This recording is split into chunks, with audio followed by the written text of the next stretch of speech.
Hello everyone, I wanted to do a quick update video on my Suron. I have the BAC8000 installed from ERT and the 72 volt battery from Litespeed as well. Both of them got to me within the past week. One about a week and a half ago, and then the other one a couple days ago. The battery a couple days ago. So I guess starting with the front, you can see the BAC8000 here. How I mounted it in, it was kind of tricky and there wasn't any exact directions on how to do it. I chose to mount the BAC8000 with the pin connectors, the multi-pin connectors at the top, just kind of keep any like water or mud off of them. It's pretty much just a bolt-on. There's wire extensions to connect to the main motor leads, and then you connect those extensions to the BAC.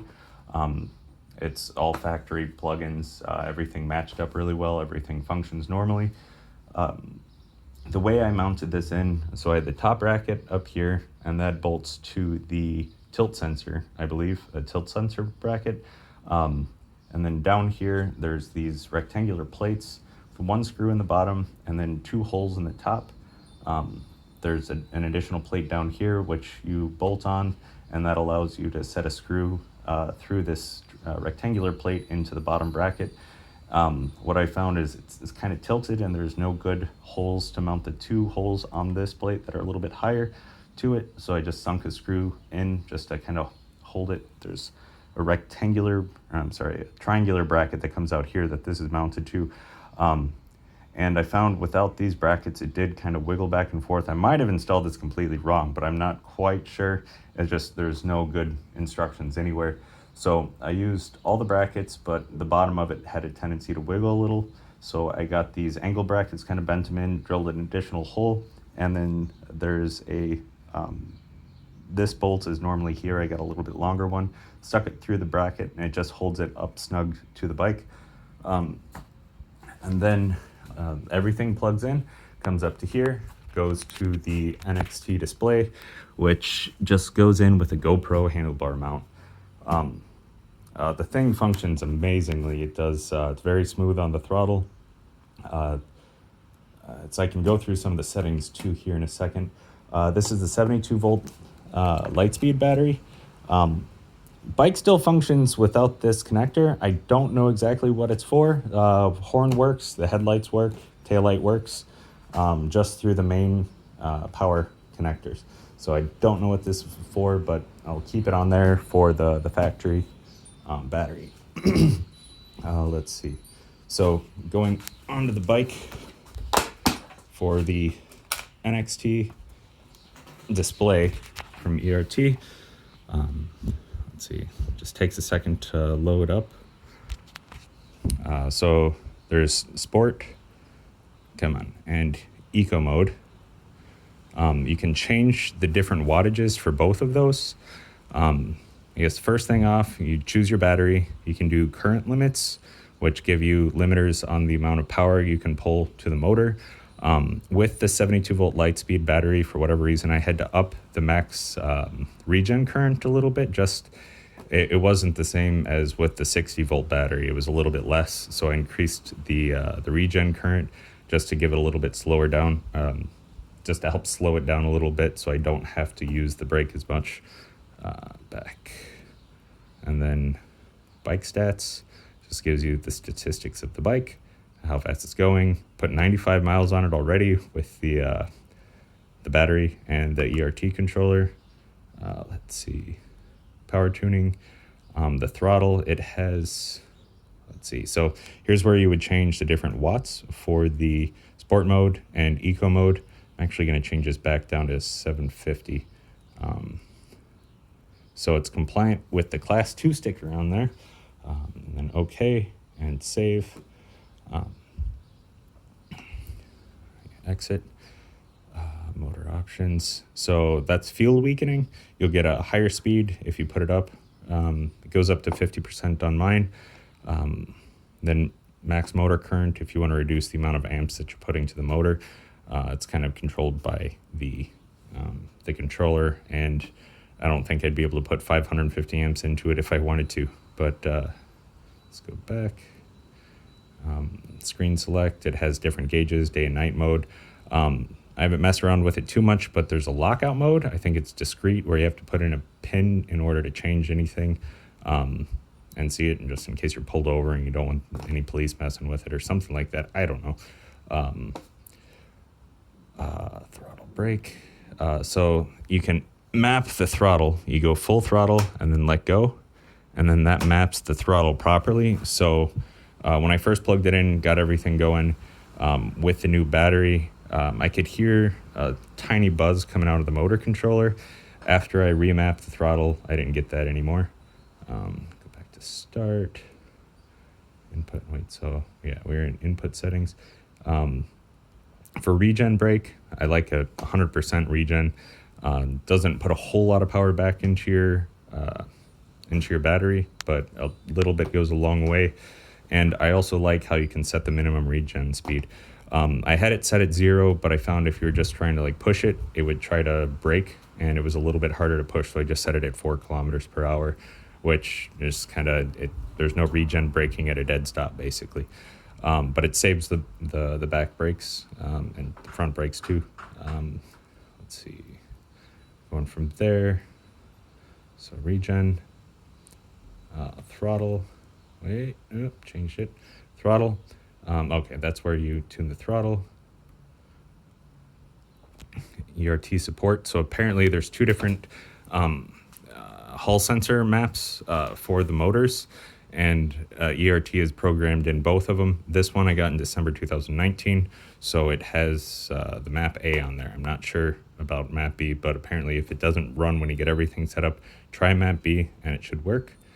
And then bike metrics, this is where you calibrate the speedometer. Easiest way is just to, I don't know, maybe follow somebody who's going 30 miles an hour, like a friend or something. I tune this on one of those like roadside radar systems to tell you how fast you're going, and it's pretty much dead on. I don't know if that's accurate. I just changed the wheel size to get it proper, and it works at 30 miles an hour. I hope all that was in the video. So I got the waterproof battery charger and then the adjustable 2 to 12 amp battery charger here. The adjustable battery charger comes with specific instructions. You just don't want to blow a fuse because it'll pull a whole bunch of power at once. So you just plug it in, turn on the switches with the dial set at 0, plug it into the bike, and the display will go from 0 to 1, and then you can turn it up from there. If you have it cranked at 12, there's a good chance that you might blow a fuse or something. Let's see. Going on, I have the Shinko 3.5-inch back tire. I changed out, I had a Maxxis on there before, Maxxis knobby. That kind of wore pretty quickly. I'm sure this one will too because of the compound. But this has been fantastic for trail riding. The amount of grip that you have going uphill, I can pretty much climb anything that won't flip me over backwards. I had to dish the wheel a little bit. I found that pretty close to 2 full turns around on the right side spokes loosen, and then 2 full turns tighten on the left side. I was able to dish it up enough to where it won't rub the belt, and it is just a hair off of rubbing against the mud hugger rear fender. But yeah, so far so good. The belt drive I have on it, where it's by ridesuron.com. It's a Swedish company. It's a 52 tooth equivalent, and the thing, you just tune it. I'm at, I think, about 90 hertz on the tightness with everything. Works just fine, and it's super quiet. I love it. Okay, and then the one thing that I'm gonna have to work on is that the primary belt, the HDT belt size, what is it? HDT 560,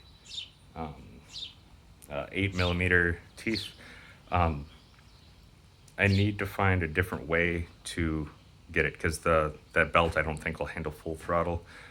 It ate the first belt that I had on it at about half throttle. I heard it jumping a couple teeth. This isn't the HDT belt. It's just kind of a cheaper replacement. Same size, but it doesn't have the high torque requirement that the HDT belts do. So I put the factory belt on there that it came with, and that thing is pretty worn. So at about just over half throttle, I felt it pop a tooth, so I just slowed down. It'll ride just fine, but when you're trying to just do a full torque wheelie from 30 miles an hour, you just chunk it, you can hear it jump in teeth, and a couple teeth, that happens a couple times, and your belt's just gonna spit out the backside, and you'll be pushing it. But I have a couple other belts coming, so hopefully those will be able to hold up a little bit better. It's from the belt. Oh, so I measured the factory belt that came on, and it's 16 millimeters wide. It says 15, but it's 16, so it's a little bit wider. I think the gears or sprockets, pulleys, will be able to handle up to an 18 millimeter wide belt. So I have a 30 millimeter wide coming that I'm going to try to slice down. Belts, they make them in like a spool, and you can get them as long as you want to, and they just cut them to the width that you need. So I'm going to attempt to do that. I don't know how well it'll work, but at least I'll give it a shot and see if we can get a hair of a wider belt to give me a little bit extra grip and power on there. But yeah, that's about everything. Actually, one more thing. So here's a story. I ordered my BAC8000 controller from ERT. Waited about 2 weeks. He had done an update video at the end of April, I believe. Yeah, end of April, saying it's we have the BAC8000s in stock. It'd be about 2 weeks lead time. So I waited about 2 weeks, 2 to 3 weeks after I ordered it, reached out to him, didn't hear anything. Sent him a message on the website, left him a couple voicemails just like every other day or something like that.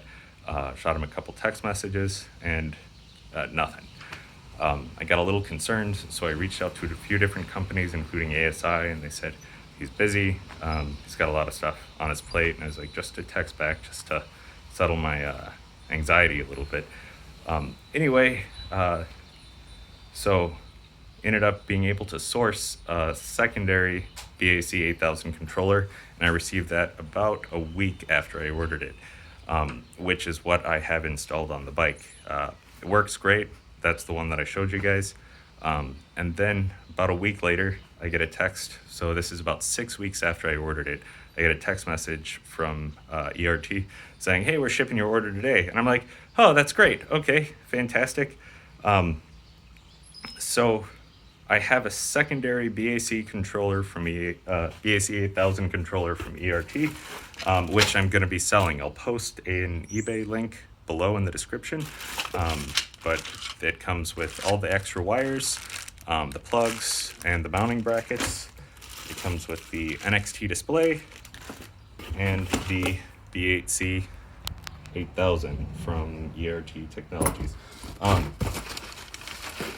And then like a guidebook on how it works and how to calibrate some stuff. Again, there's not a great installation explanation in here. So if you have any questions, feel free to comment below. I'll try to answer them out, maybe send a picture or something like that. But I have that for sale. It was $1,000 from ERT. I'm going to be selling it for a little bit more because the anxiety and everything that went into it, but it'll be on eBay, starting bid of $1,100. So as soon as that sale concludes, I'll ship it out next day with tracking information to the winner of the bid. So they'll receive it fairly quickly. Otherwise, going through ERT, don't expect any kind of replies. The thing functions amazingly. He did a great job programming it, but it's kind of slow on the customer service and just text messaging back. And I ordered it, and I got it about 6 weeks before the mad rush of popularity on these things.